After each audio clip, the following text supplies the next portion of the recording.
All right, welcome back to another episode of Designing the Best You. Summer is amazing, isn't it?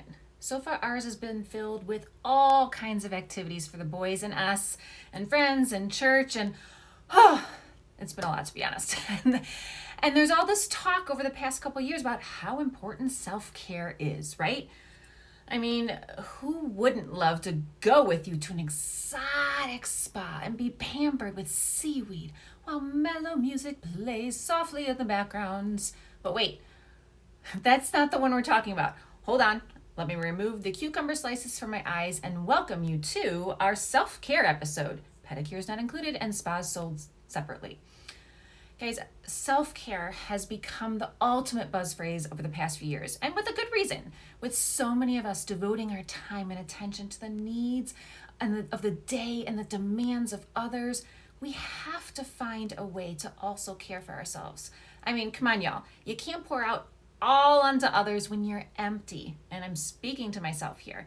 But with chronic illness, this juggling act, it becomes a full-blown freaking circus as we do our best to manage our health, tame our symptoms, and now apparently we're supposed to add weekly face masks or something? I mean, geez! But here's the thing. The good news is you can cancel your pending order for this month's worth of bath bombs because that's not the kind of self-care that I want us to be focusing on today. So go ahead, pour yourself some coffee or tea while I define the type of self-care I really want you to be practicing, okay? So, truth be told, I used to think that self-care was indulgence, like that combination of a pint and a half of chocolate ice cream while binge watching would take me into those wee hours of the morning. But here's the thing, in the harsh light of the following day, through that hazy brain fog that we all experience due to my serious lack of much needed rest, I was left with feelings of regrets and physical repercussions and flares. Guys, you know, the soreness, right? And not to mention my productivity, which I hated, was following that indulgent night was pretty much shot. Not great for a type A personality.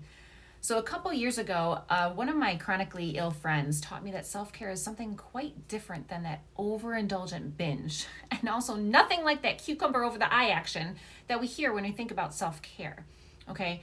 Rather than self-care it's all those unglamorous things, right? The boring or monotonous routines and practices that set us up for future success, help us remain consistent and grounded, extend our compassion to our limitations, and employ boundaries. Don't worry, we're going to unpack all this because I want you to bring back some vitality to your life, all right? So first things first, I want you to imagine for just a moment that your friend asks you to sit with her and she says, I've got something to tell you. Okay, what would you do? You would take a seat next to her, maybe hold her hand, intently listen to what she had to say. And then once you understood her needs, I'm pretty darn sure that you would do your best to accommodate them, right? You would take supportive actions to assist her in meaningful ways.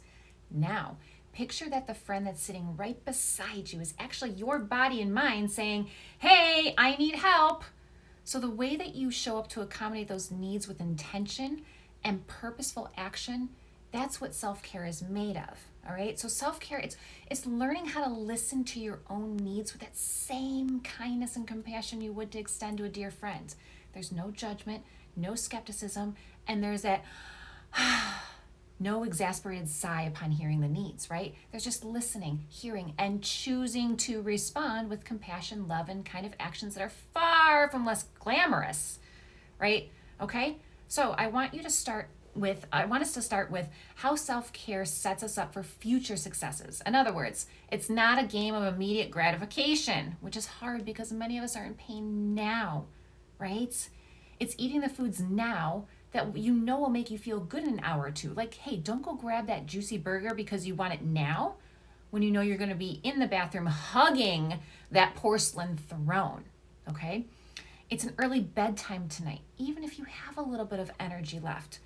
You have to go to bed early to create space for you to greet tomorrow with energy, or at least as much energy as your symptoms are going to allow you. Okay, it's taking your medications on time to meet your future needs. Glamorous? Nope. Impactful and important? Yes. Okay, then we have consistency. And oh my goodness, this is so important, my friends.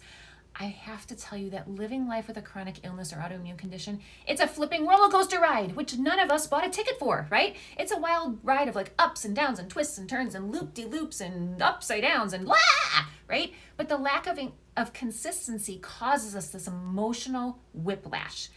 So practices that ground us and offer stability are absolutely non-negotiable. Yes, your symptoms are unpredictable, but guess what? Your morning tea or coffee isn't. The amount of energy you'll have throughout the day is a mystery, but the quiet joy you found in your nightly book is unwavering. It's these rhythmic routines. Think about the composure of a song, right? Untouched by the variables in our lives, those are the things that ground us through the instability.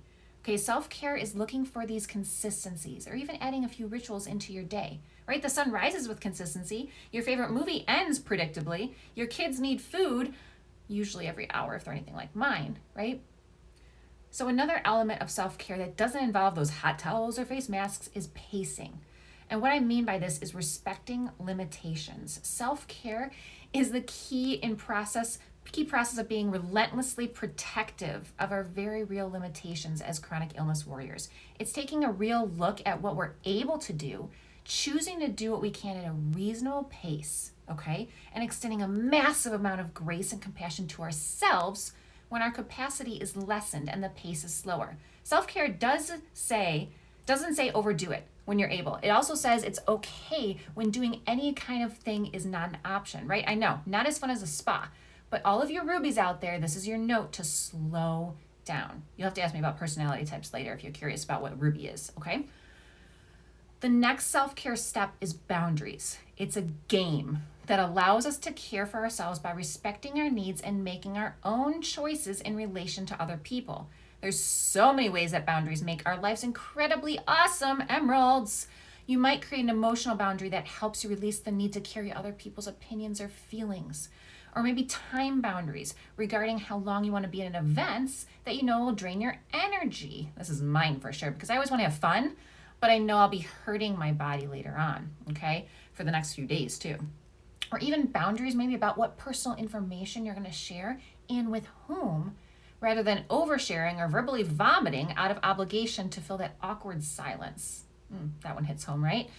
The bottom line, ladies and gentlemen, is that boundaries help us acknowledge our needs and care for them, knowing that you don't owe anyone your story. You don't owe anyone an explanation or full comprehensive medical history, okay, or even the details of your capacity. You don't, okay? And it all sounds fine and dandy in theory, right? And the overwhelming at the same time.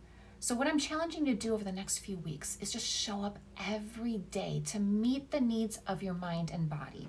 Just take 5 minutes every morning. Cue, set your alarm, right? Sit comfortably. Take some deep breaths, or as we call them, deep belly breaths in our house.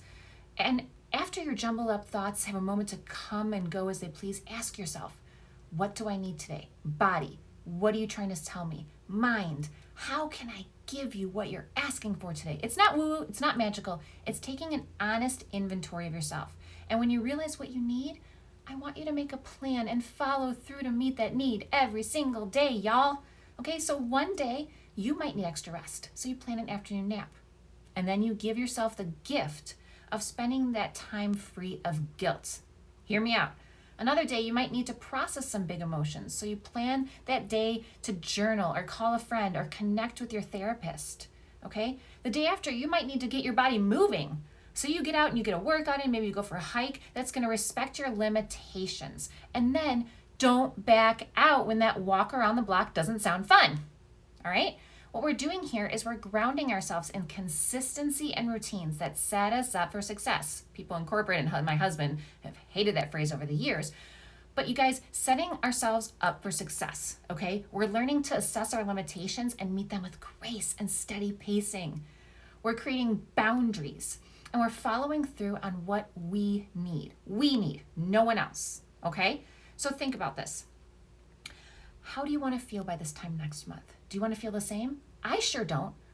But whatever your answer is, self-care is the one that's going to make big shifts in your life if you jump in with both feet. So commit, be all in this challenge, okay, that I'm asking you to do. Do the work, right? We know that you'll get 100% out of anything you put the work into. So what I want us to do is link arms, jump in with unpedicured feet, I know mine are, into self-care this summer. I truly believe that you'll come to savor these new rhythms and routines as much as you love your face masks and fuzzy robes. Oh, that sounds good right now. I mean, you still can't do those spa days, but let's practice our daily self-care first, because your spouse needs you, your children need you, your community needs you, and what we do need is we need you at your best.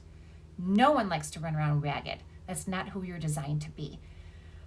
So I really hope you enjoyed this shorter version episode on self-care. I want you to head over to the show notes, join our Facebook community where we have so much more information to assist you in your in-between moments with your chronic illnesses. And I encourage you to share this episode with anyone who needs to practice the real meaning of self-care with an autoimmune disease or chronic illness. Until next week, I want you to keep on designing the best you.